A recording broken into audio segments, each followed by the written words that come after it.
Today I'm going to show you 5 things you need to learn to become an advanced photographer.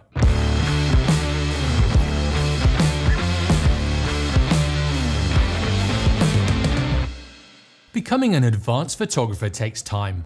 Learning all about composition and getting the right settings also takes patience and experience, but there are some advanced techniques that you'll need to learn which will help you move your photos to the next level and bring your photography to the next level as you become more competent with your camera.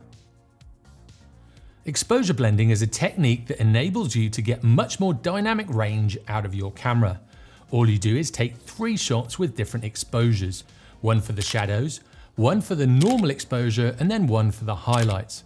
Then once you're back to your computer, you blend them together, and what transpires is a photograph with a much wider dynamic range than your camera might normally take. Also, if you have an older camera that doesn't have a very good dynamic range, this is how you can take some amazing photos with a much wider dynamic range. The only thing you need to do is get your camera on a tripod and make sure you don't move it between each of those shots. Even if your camera doesn't have a bracketing function built in, you can still take them manually.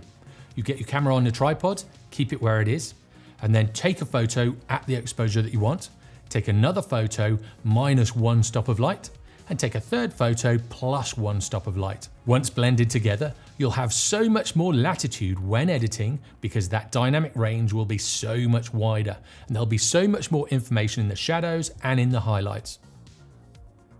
Sometimes when you get the foreground element really close to the camera, it's almost impossible to get that and the background both in focus. And this is when focus stacking comes into play. This is a technique where you focus on the foreground, take a photograph, focus on the midground, take a photograph, and then focus on the background and take a third photograph. Once again, you bring them back into your computer and blend them together in your photo editing software of choice. This is one that you will need to do in Photoshop or a dedicated focus stacking program, such as the one from Helicon. If you want to have a look at that software, I've left a link in the description below. This is not only a landscape technique, but a macro photography technique as well. With macro lenses, as the subject is so close to that front element, the focus plane is really shallow, even with the smaller apertures like f11 or f16. So you will have to focus stack to get everything you want in focus from the front to the back of your subject.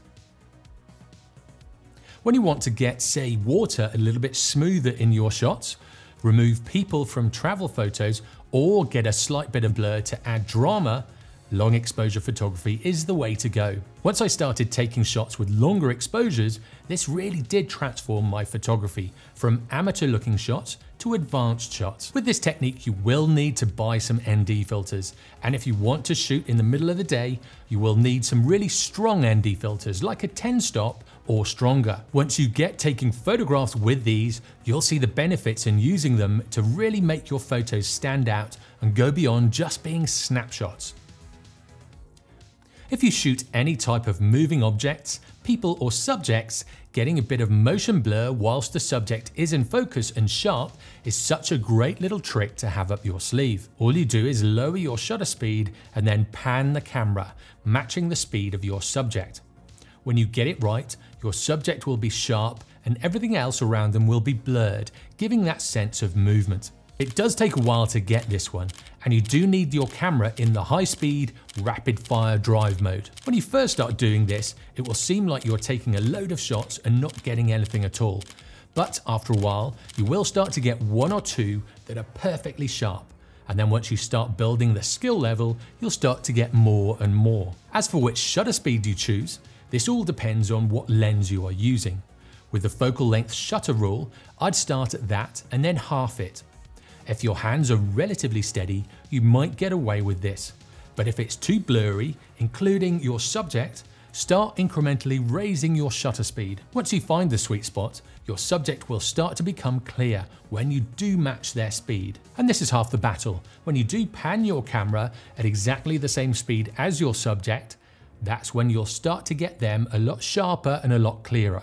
Then once you get to this point, all you need to do is play around with the shutter speed until you get what you want. The faster the shutter speed, the less the surrounding environment will be blurred, whereas if you get the shutter speed low enough, you can turn the background into long straight lines, which can look really cool. No matter what lens you have, unless it's a super wide fisheye, at some point you'll want to shoot wider than your lens will allow. And this is when stitching really helps. Whether it's a bokeh-rama, a normal panorama, or a huge stitched gigapixel image, it's definitely a technique worth knowing about. All you do is set your camera to manual, get a good exposure, and then start photographing the scene you want in the final image, making sure to overlap the photographs enough so your computer will know which bit goes where. Then when you're back home, you stitch the image together in either Lightroom, Photoshop, or whichever editor you're using. If you've got enough overlap on those photos, your computer shouldn't have too much trouble in stitching them together, creating one big image from all of those smaller photos. Whenever I'm out taking photographs, sometime throughout the shoot, I will inevitably do one of these, whether it's real estate or whether I'm out just doing a bit of landscape photography. It just gives me more options when I'm editing my photos. Once you learn all of these, you'll be well on your way to becoming an advanced photographer. And even though there is a lot more to learn than just these 5 techniques, they will definitely help take your photos from good to great. Now, have you tried any of these techniques? If you have, let me know in the comments below. And if you haven't and want to know more, I have links to more in-depth videos in the description below and in the eye in the corner. And also, if you have any other techniques that have helped you, let me know in the comments below. It'll be great to hear your thoughts. To learn more about landscape photography, click on this next video here. And for a playlist on all of these techniques I've just spoken about, click on this video down here. And if you haven't already, be sure to subscribe for weekly tutorials in photography every Monday and Thursday. I'll see you next time.